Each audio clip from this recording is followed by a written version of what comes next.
अपन सभी लोग यहाँ बैठे हुए कुमावत हैं, क्षत्रिय हैं और शाकाहारी हैं, लेकिन अपने से जब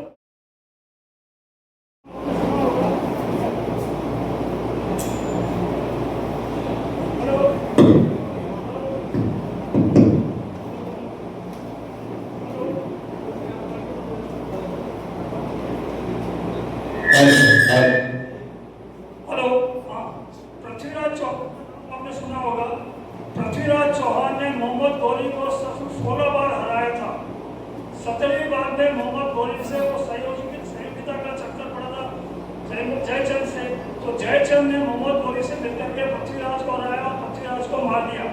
तो सन 1192 में चौहान वंश का जो है अंतिम हिंदू सम्राट कहते हैं पृथ्वीराज को। हालांकि अंतिम नहीं है, महाराणा कुंभा अंतिम हिंदू सम्राट है। लेकिन पृथ्वीराज चौहान की मृत्यु के बाद चौहानों का वंश खत्म हो गया, सब लोग बिखर गए। पृथ्वीराज के लड़के मोहम्मद उसको गोविंदराज को मोहम्मद गौरी ने यहाँ का शासक बनाया था और वो हमेशा हर साल मोहम्मद गौरी को अपना शुल्क देता था। पर मोहम्मद गौरी को 2 साल में उसके काका हरिराम ने उसको मार दिया और इस प्रकार से जिसका जोर चलता है उसको मार देता और राजा बनता था। तो अजमेर के आसपास वाला क्षेत्र देखा होगा, अजमेर, पुरापुरा, विजयनगर, ब्यावर, नसीराबाद, किशनगढ़, मसूदर, ये बीना, ये सब गांव है। यहाँ कोई राजा राजशाही से नहीं बना, जिसकी ताकत थी वो राजा बन गया। एक तरह से यहाँ सब राजा थे। तो महाराणा कुंभा के पिताजी महाराणा मोकल ने देखा कि मेवाड़ की सीमा कमजोर है, यहाँ रोज राजा बदलते रहते हैं। तो उन्होंने अपने इस एरिया को अपने कंट्रोल में लेकर के मेवाड़ में मिला दिया। तो ये मेवाड़ का क्षेत्र पूरा राजस्थान एक इसमें जोधपुर के अलावा मारवाड़ के अलावा पूरे क्षेत्र पे मालवा का, गुजरात का ये पार्ट भी मेवाड़ में मिला दिया और महाराणा कुंभा के समय ये पूरा मेवाड़ बन गया था। तो ये चौहान लोग वहाँ से चल करके मोहम्मद गौरी ने आदेश किया कि सबको धर्म परिवर्तन करो, जो धर्म परिवर्तन नहीं करे उसको मार दो। तो ऐसी स्थिति में सभी चौहान लोग ये अजमेर वाला एरिया छोड़ करके मेवाड़ में आ गए। मेवाड़ में आकर के उन्होंने अपने काम धंधे के हिसाब से शिल्प का काम शुरू किया। शिल्प का मतलब कारीगरी काम शुरू की। अलग अलग लोग अलग अलग ढंग से जिस पे निपुण था वो काम करते गए। महाराणा कुंभा ने इनसे चित्तौड़ का किला बनवाया, फिर कुंभलगढ़ का किला बनवाया और कुंभलगढ़ का किला बनाने के बाद ये महाराणा कुंभा ने लोगों को चौहान लोगों को संरक्षण दिया और उनसे ये शिल्प का काम बराबर करवाते रहे और वो जो अलग अलग कामों में निपुण हो गए। नेक्स्ट ये महाराणा कुंभा के साम्राज्य का नक्शा बनाया नक्शा है और हम थोड़ा कर रहे हैं। नेक्स्ट महाराणा कुंभा के बारे में बताया गया है।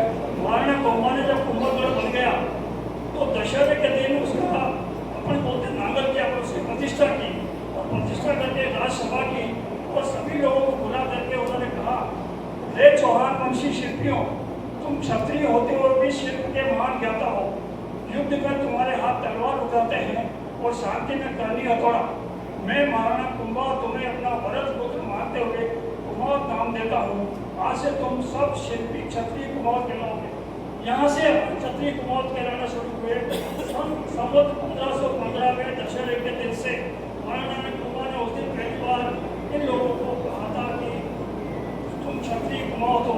इसका ये मतलब है कि अपन क्षत्रिय हैं, कुमावत हैं और शिल्पी हैं, हमारे मुख्य धंधा शिल्पी है।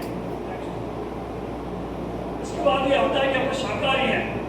अपने टोंक जिले में गणेती गांव है, वहाँ पर बातराम की सती माता का मंदिर है। उसके पास में शिलालेख लगा हुआ है। उस शिलालेख पर ये खुदा हुआ है क्योंकि महाराणा कुंभा के बाद जैन धर्म का ज़्यादा वो मंदिर बनने लगे थे। उन्होंने शर्त रखी कि हमारे यहाँ काम करना है तो शाकाहारी होना पड़ेगा। तो इन लोगों ने बहुत लोगों ने सबने प्रतिज्ञा की कि हम आज से शाकाहारी होते हैं। नेक्स्ट ये शिलालेख वही है पर इसमें सिंदूर लगा के किया था कि अक्सर पढ़ने वाले इसको यदि आप ध्यान से पढ़ेंगे तो इसमें कुमावत शब्द और सब चीज़ें लिखी हुई है।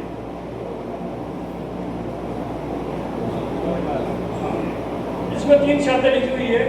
एक तो हमने शादी ब्याह में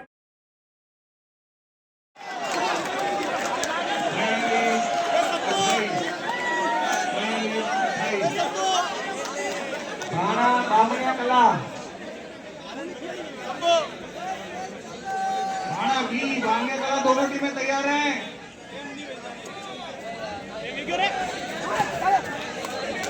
वाह यार वाह जितो